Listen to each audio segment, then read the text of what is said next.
Hello friends, అందరికీ good morning అండి. Welcome to Rupalavanya Swaralahari channel. ఈ ఛానల్లో మీరు వింటున్న కదా నా డెవిల్ గాడితో రొమాన్స్. ఈ స్టోరీలో ఈ పార్ట్ చూసే ముందుగా ప్రీవియస్ పార్ట్స్ ఎవరైనా మిస్ చేసి ఉంటే ముందు అవి చూడండి ఫ్రెండ్స్. అలాగే మన ఛానల్ని ఎవరైనా సబ్స్క్రైబ్ చేసుకోకుండా ఉంటే ముందు సబ్స్క్రైబ్ చేసుకోండి. ఇంకా స్టోరీలోకి వెళదాం. అక్కడ ఒక అమ్మాయి బ్లాక్ మిట్టి డ్రెస్ వేసుకుని కొద్దిగా తూలుతూ ముద్దగా సారీ అంటుంది. ఆ అమ్మాయి కళ్ళు కూడా పూర్తిగా ఓపెన్ చేయలేక మూస్తూ తెరుస్తూ ఉంటుంది. చూస్తేనే చాలా ఎక్కువగా డ్రింక్ చేసినట్లు కూడా అర్థమయ్యి మొహం అదోలా పెడుతుంది మాయా. శరత్, రేణు కూడా వచ్చి మాయను పట్టుకుని ఆర్ యూ ఓకే శామ్ అని అడుగుతారు. నేను ఓకే, ఆ అమ్మాయి బాగా ఎక్కువ తాగేసినట్లుంది అంటుంది శామ్. వాళ్ళు కూడా ఆ బ్లాక్ డ్రెస్ అమ్మాయిని చూసి ఏదో అడిగే లోపే ఇంకో అబ్బాయి వచ్చి డార్లింగ్ అప్పుడే వెళ్ళిపోవాలా, ఇంకాసేపు ఉండు, నాకు కంపెనీ ఇవ్వచ్చుగా అంటూ మోచేయి పట్టుకుంటాడు. అతను కూడా డ్రింక్ చేసినట్లు ఫేస్ చూస్తేనే తెలుస్తూ ఉంటుంది. తెల్లగా ఉన్నవాడు కాస్త పింక్ కలర్లోకి మారిపోతూ కళ్ళు ఎర్ర జీరాలు కట్టేసి మొహం కాస్త ఉబ్బి అతని దగ్గర నుండి అదొక రకమైన వాసన వస్తూ ఉంటుంది. రేణు, మాయా అతను మాట్లాడి ఆ వాసన గుప్పమని వచ్చేసరికి ముక్కు మూసుకుని టెన్షన్గా వెనక్కి అడుగు వేస్తారు. శరత్ రేణు చెవి దగ్గరికి వచ్చి ఆ అమ్మాయి బాయ్ ఫ్రెండ్ అనుకుంటా, ఆ అమ్మాయి జస్ట్ డ్రింక్ చేసింది, కానీ అతను ఏకంగా డ్రగ్స్ తీసుకున్నట్లున్నాడు అంటాడు. వెనక్కి వచ్చేయండి అని లాగుతాడు మెల్లిగా ఇద్దరి చేతులు పట్టుకుని. డ్రగ్ అనేది మాయ విని అయ్యో ఇప్పుడు వాడు ఆ అమ్మాయిని ఏమైనా చేస్తేనో, అసలే వాడి ఫేస్ చూసారా ఎలా ఉందో అంటుంది భయంగా. అవును, కానీ ఇక్కడ ఇదంతా చాలా కామన్ శామ్, వదిలే, వాళ్ళకి అవన్నీ అలవాటే, మనకెందుకు చెప్పు లేనిపోనివి, పదండి మనం ఎంజాయ్ చేద్దాం అంటాడు. మాయా రేణులకి కూడా అలాగే అనిపించి అక్కడి నుంచి వెళ్ళిపోతూ ఉంటారు. కానీ అప్పుడే ఆ బ్లాక్ డ్రెస్ అమ్మాయి మాటలు మాత్రం మాయా చెవిలో పడతాయి. లీవ్ మీ, నాకేం ఇచ్చావు, అసలు నా తల తిరిగిపోతుంది అని అతని నుండి దూరం జరగడానికి ట్రై చేస్తూ విడిపించుకుంటూ ఉంటే అతను మాత్రం చాలా గట్టిగా ఆ అమ్మాయి చుట్టూ చెయ్యి వేసి తీసుకువెళ్తూ ఉంటాడు. అయ్యో, ఆ అమ్మాయి నిజంగా కావాలని తాగలేదా, అతనే ఏదో కలిపి ఇచ్చినట్లున్నాడు అని ఫాస్ట్గా శరత్ దగ్గరికి వెళ్ళి అంతా చెప్తుంది. అవునా, కానీ మనం ఏం చేయగలం రా, ఇక్కడ అంతా అలాంటి వాళ్ళే ఉంటారని చెప్తున్నాగా, ఏం చేయలేము, పెద్ద గొడవ అయిపోతుంది అనవసరంగా, అసలే మనం ఈ టైంలో ఎక్స్పోజ్ అవ్వకూడదు, నీకు కూడా తెలుసుగా, ఎందుకో వదిలేయ్ అంటాడు శరత్. రేణు కూడా అవును అన్నట్లు చూస్తుంది మాయని. కానీ అలా వదిలేస్తే మాయా కమ్ శామ్ కమ్ బుజ్జమ్మ ఎందుకు అవుతుంది, అలా ఎలా వదిలేస్తాం, ఏం కాదు, ముందు ఆ అమ్మాయిని వాడి నుండి తీసుకువచ్చేద్దాం రెండే అంతే అంటూ వాళ్ళిద్దరి చేతులు మరోవైపు పట్టుకుని అక్కడ డాన్స్ చేస్తున్న వాళ్ళ గుంపులో నుండి అందరినీ తోసుకుంటూ వెళ్తుంది.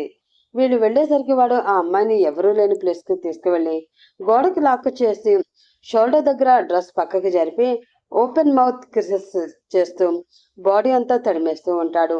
అదిగో అక్కడ ఉన్నాడు అని చిన్నగా అరిచి ముగ్గురు అక్కడికి పరుగున వెళ్తారు.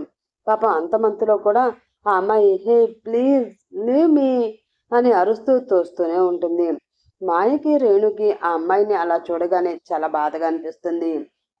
ఇంకేం చెప్పినా మాయ వినదు అనుకుని ఏం చేసినా తొందరగా చేసి ఎవరికంటా పడకుండా వెళ్లాలని శరత్ ఫిక్స్ అయిపోయి లేట్ చేయకుండా వాడి వెనక నెక్ దగ్గర గట్టిగా బిగించి పట్టుకుని వెనక్కి లాగుతాడు.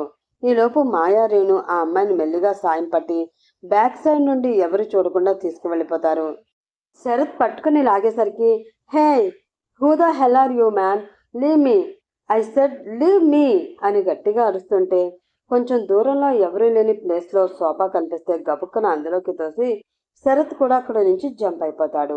ఆ పడిన వాడికి డ్రగ్స్ తీసుకోవడం రెగ్యులర్గా అలవాటు అనుకుంటా, అందుకని అంత మత్తులో కూడా కోపంగా లేచి చుట్టూ చూస్తూ గట్టిగా అరుస్తూ ఉంటాడు. కానీ అప్పటికే శరత్ వెళ్ళిపోవడంతో అక్కడ అసలు ఎవరూ కనిపించరు. ఆ బ్లాక్ డ్రెస్ అమ్మాయిని వెతుకుతూ మళ్ళీ పబ్ లోపల డాన్స్ ఫ్లోర్కి వెళ్తాడు అతను. ఫాస్ట్గా స్టార్ట్ చేయి అని క్యాబ్ డ్రైవర్కి అరిచినట్లు చెప్తాడు శరత్. అప్పటికే రేణు, మాయ ఆ అమ్మాయిని బ్యాక్ సైడ్ వాళ్ళిద్దరి మధ్యలో కూర్చోబెట్టి ఉంటారు. క్యాబ్ స్టార్ట్ అయ్యాకే ముగ్గురు రిలీఫ్గా ఫీల్ అవుతూ ఉంటే క్యాబ్ డ్రైవర్ మాత్రం మిర్రర్లో నుండి ఆ అమ్మాయిని, మాయ వాళ్ళని అనుమానంగా చూస్తుంటాడు. ఆ అమ్మాయి పూర్తిగా మత్తులో నిద్రపోతుంది. మాయాపై వాలిపోతూ ఇద్దరు గట్టిగా పట్టుకుంటారు. ఇప్పుడు ఎక్కడికి అడుగుతాడు వెనక్కి తిరిగి శరత్. ఇంకెక్కడికి? మన ఫ్లాట్కి. తనకి తెలివి వచ్చాక లేచి తనే వెళ్ళిపోతుందిలే. నువ్వు స్టెప్స్ ఎక్కించడానికి హెల్ప్ చేయి చాలు అంటుంది మాయా. తప్పుతుందా తల్లి? నీ హెల్పింగ్ నేచర్ అనేది ప్రతిసారి వర్కౌట్ అవ్వదు, అది గుర్తుపెట్టుకో అని కొంచెం సీరియస్గానే చెప్పి ముందుకు తిరుగుతాడు శరత్. ఫ్లాట్ రాగానే దిగి ముగ్గురు సాయం పట్టి తనని రూమ్లో బెడ్పై పడుకోబెడతారు. శరత్ వెళ్ళిపోయాక అమ్మయ్య అనుకుంటూ మాయా రేణు కూడా కాసేపు నాప్ వేసి నైట్కి లేస్తే ఆ అమ్మాయి మాత్రం నెక్స్ట్ డే మార్నింగ్ లేస్తుంది.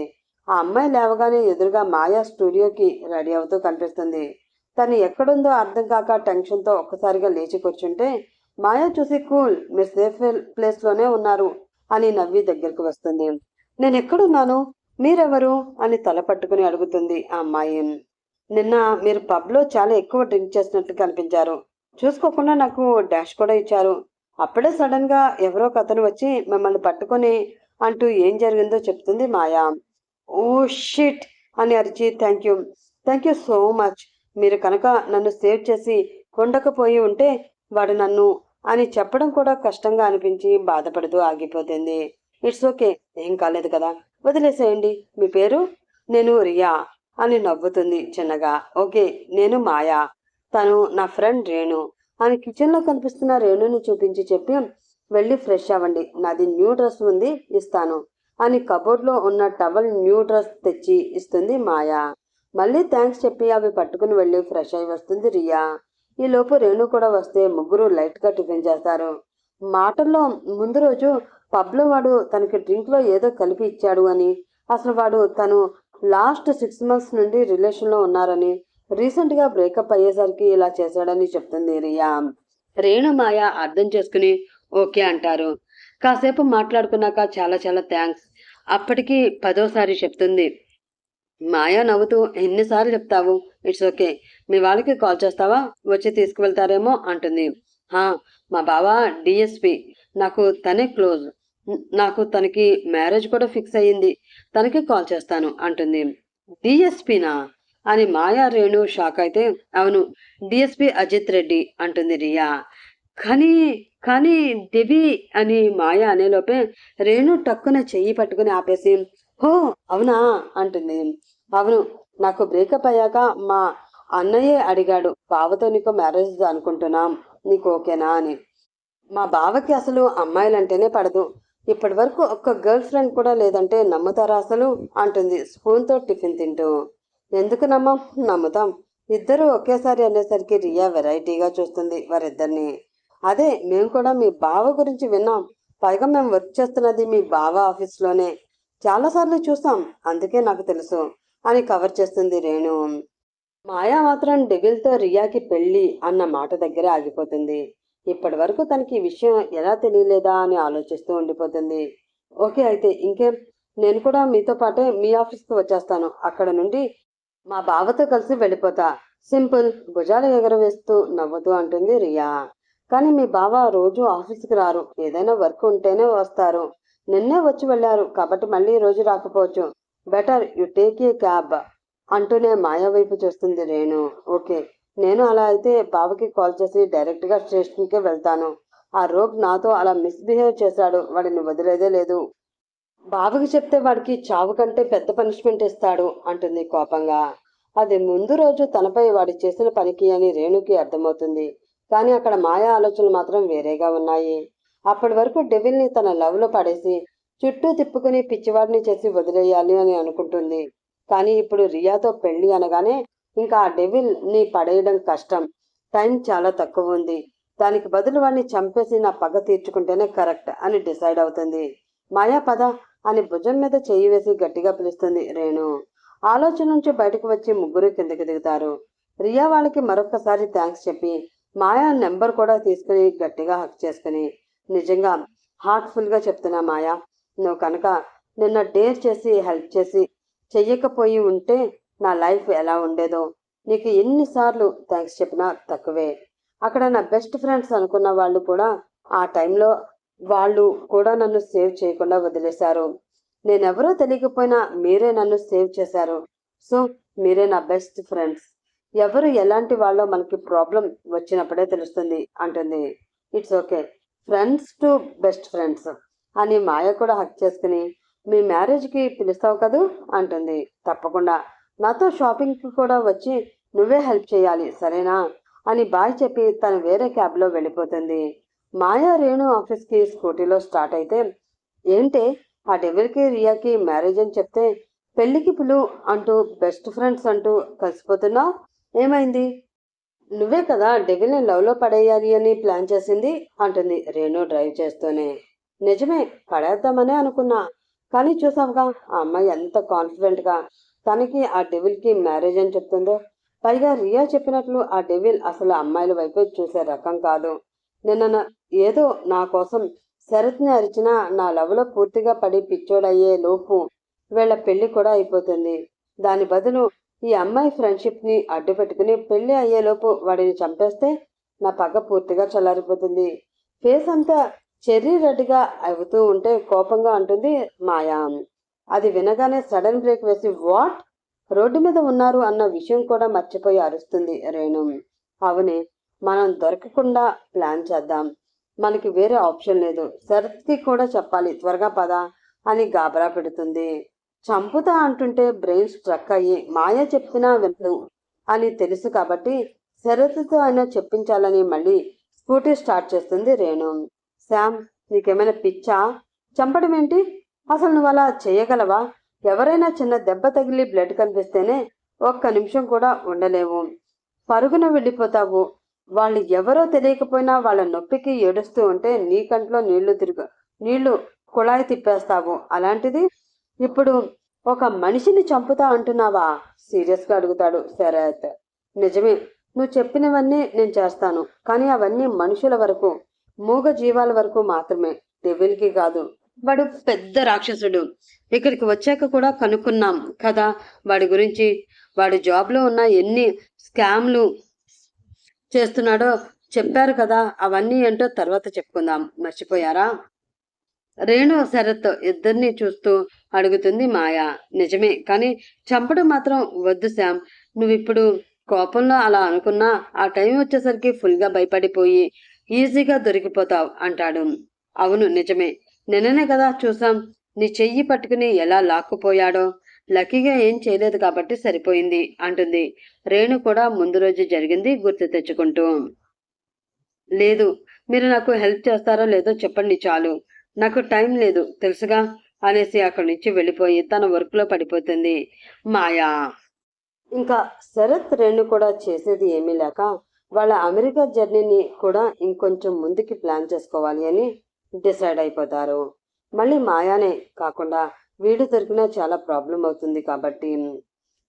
సార్ ఉన్నారా? ఎప్పుడు మోడల్ డ్రెస్లో కనిపించే రియా సడన్గా చుడిదార్ మాయాదిలో కనిపించేసరికి చిన్నగా షాక్ అయి చూస్తాడు కనకారావు. డెబుల్ స్టేషన్లో ఎస్ఐ. హా మేడం ఉన్నారు, లేచి అంటాడు లేచి నిల్చుని. ఓకే, నేను కలవాలి, అడిగి చెప్పండి అంటూ అక్కడే కూర్చుని చూస్తూ ఉంటుంది రియా. ఓకే అని వెళ్ళి అడిగి వచ్చి, మేడం సార్ రమ్మన్నారు అంటూ తీసుకువెళ్ళి మళ్ళీ వెనక్కి వచ్చేస్తాడు కనకారావు. రియా నువ్వేంటి ఇక్కడ? సీరియస్గా అడుగుతాడు డెవిల్. బావా, నీతో చెప్పా కదా నాకు వాడితో బ్రేకప్ అయింది అని, కానీ వాడేమో నిన్న అంటూ ముందు రోజు నైట్ పబ్లో జరిగింది అలానే మాయా రేణు తనని సేవ్ చేసింది అంతా డెవిల్తో చెప్పేస్తుంది రియా. అంతా విని మాయా పేరు తన స్టూడియోలో స్టైలిస్ట్ అని చెప్పగానే పోల్చి ఫేస్లో ఎలాంటి ఎక్స్ప్రెషన్ లేకుండా, ఓకే వాడి ఫోన్ నెంబర్, నేమ్, అడ్రస్ అన్నీ కనకారావుకి ఇచ్చేసి వెళ్ళు, ఈవినింగ్కి వాడే నీకు కాల్ చేస్తాడు అంటాడు.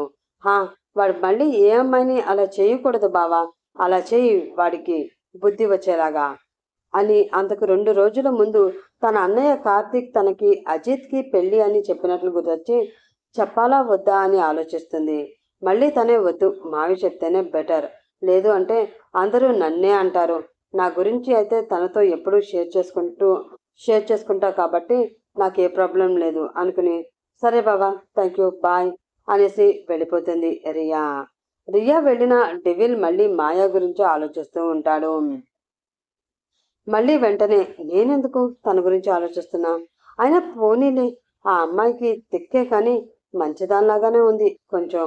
రియా ఎవరో తెలియకపోయినా హెల్ప్ చేసింది అని ఒక పాజిటివ్ ఇంప్రెషన్ వస్తే నవ్వుకొని తన డీటెయిల్స్ కోసం అడుగుతాడు కాల్ చేసి. ఇంకా రాలేదు అంటే సరే అని వర్క్లో పడిపోతాడు. సేమ్ డే ఈవినింగ్ అజిత్ నీతో మాట్లాడాలి. అప్పుడే స్టేషన్ నుండి వచ్చి తన రూమ్లోకి వెళ్తున్న అజిత్ని పిలిచి చెప్తారు వసంత్. అప్పటికి వసంత్, రాజలక్ష్మి, కల్పన ముగ్గురు డైనింగ్ టేబుల్ దగ్గర డిన్నర్ చేస్తూ ఉంటే మేట్స్ వడ్డిస్తూ ఉంటారు. అలాగే డాడ్ 10 మినిట్స్ ఫ్రెష్ అయి వస్తాను అని వెళ్ళి 10 మినిట్స్లోనే మళ్ళీ వచ్చి వసంత్ పక్కన కూర్చుంటుంటాడు అజిత్. తను కూడా ప్లేట్లో పెట్టుకుని తింటూ చెప్పండి డాడ్ అంటూ అందరి మొహాలు చూస్తుంటే సీరియస్గా కనిపిస్తారు. నీకు రియాకి మ్యారేజ్ చేయాలని అనుకుంటున్నాం అంటారు గంభీరంగా. నోట్లో ముద్ద పెట్టుకుంటున్న వాడల్లా ఆగి వాట్ అంటూ గట్టిగా అడుగుతాడు. ఎస్, మేము ముందు నుండే అనుకుంటున్నాం, ఇప్పుడు నీకు చెప్తున్నాం అంతే అంటారు ఆయన హ్యాండ్ వాష్ చేసుకుంటూ. నన్ను అడగాలి కదా రియా నాకు ఓకేనా కాదా అని. I'm not okay with Riya dad. తనని నేను ఎప్పుడూ అలా చూడలేదు. సరే మరి వేరే ఎవరినైనా అలా చూసావా సూటిగా కళ్ళలోకి చూస్తూ అడుగుతారు. ఆయనకే కాదు అక్కడ ఉన్న వాళ్ళకి, లేని వాళ్ళకి కూడా తెలుసు అజిత్కి అసలు అమ్మాయిలన్నా పెళ్లి అన్నా ఇంట్రెస్ట్ లేదు అని. అందుకే అజిత్కి గర్ల్ ఫ్రెండ్ ఉండదు అన్న గట్టి నమ్మకంతో అడుగుతారు వసంత్. నో అని ప్లేట్ వైపే చూస్తుంటాడు. మనసులో మాత్రం వసంత్ గారు అలా అడగగానే కళ్ళ ముందు మాయా కనబడుతుంది. కానీ అది డెవిల్ ఇంకా యాక్సెప్ట్ చేసే మైండ్ సెట్లో లేడు అంతే. దెన్ నీకు రియాకి మ్యారేజ్, నా డెసిషన్లో చేంజ్ ఉండదు. అండ్ బై రియాకి ఈ మ్యారేజ్ ఇష్టమే అని ఎదురుగా కామ్గా చూస్తున్న కల్పనని చూసి పంతులు గారితో మాట్లాడి ముహూర్తం పెట్టించు అనేసి వెళ్ళిపోతారు. అజిత్కి ఫుల్ కోపం వస్తున్నా ముందు రియాతో మాట్లాడాలి అనుకుంటూ ఏమీ తినకుండానే హ్యాండ్ వాష్ చేసుకుని ఫోర్స్గా తన రూమ్లోకి వెళ్ళిపోతాడు. కల్పన, రాజలక్ష్మి పిలుస్తున్నా ఆగడు అని తెలుసు కాబట్టి చూస్తూ ఉంటారు. Next day. Hello sir. Hello Madhav, నేను ఇచ్చిన వర్క్ కంప్లీట్ అయిందా? ఎస్ సార్, మిస్ మాయా డీటెయిల్స్ అన్నీ రెడీ అయ్యాయి, మీకు సెండ్ చేస్తున్నా చూడండి సార్ అంటూ పంపిస్తాడు డెవిల్ క్లూస్ టీమ్ మెంబర్. అందులో ఏముందో నెక్స్ట్ పార్ట్లో చెప్తారు రూపా గారు. అప్పటి వరకు వెయిట్ చేస్తూ ఈ కథ మీకు నచ్చితే ప్లీజ్ లైక్ చేసి, షేర్ చేసి, సబ్స్క్రైబ్ చేసుకుని మీ సపోర్ట్ ఛానల్కి అందిస్తారని ఆశిస్తూ నెక్స్ట్ ఎపిసోడ్ కోసం ఎదురు చూస్తూ ఉంటారని ఆకాంక్షిస్తూ ఈ రోజుకి సెలవు తీసుకుంటున్నాను. రేపటి ఎపిసోడ్లో మళ్ళీ కలుసుకుందాం. అప్పటి వరకు bye bye, have a nice day friends.